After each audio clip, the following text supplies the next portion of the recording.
Cette carte mère est une Asus TXP4, c'est une carte mère du milieu des années 90 qui fonctionne avec un socket 7. Le socket 7 est la dernière interface universelle pour les microprocesseurs.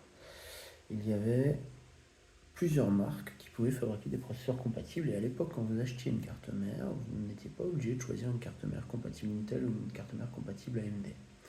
Je vais vous montrer un petit peu ce qui pouvait s'installer sur une carte mère socket 7.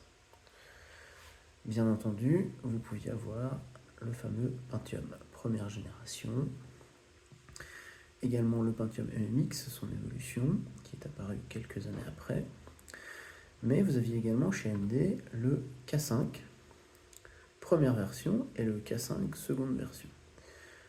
Chez Cyrix, le 6X86, puis le M2, qui était la deuxième version, évoluée du 686. C'est pas fini.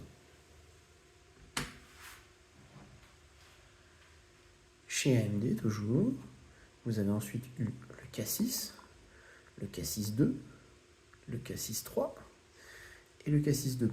Et le K6-3+, que je n'ai pas ici, mais qui est un K6-3 avec un die shrink. Vous avez également eu une autre marque qui aujourd'hui est inconnue, qui s'appelle IDT, qui a fabriqué un processeur qui s'appelait WinChip, et qui ensuite, un an plus tard, a fait une révision de ce processeur qui s'appelle le WinChip 2, logiquement. Et le dernier représentant des processeurs socket 7, c'est un processeur qui est aujourd'hui très rare à trouver. C'est un Ryze MP6, qui est un microprocesseur qui était technologiquement plutôt avancé, mais qui arrivait trop tard sur le marché pour pouvoir concurrencer.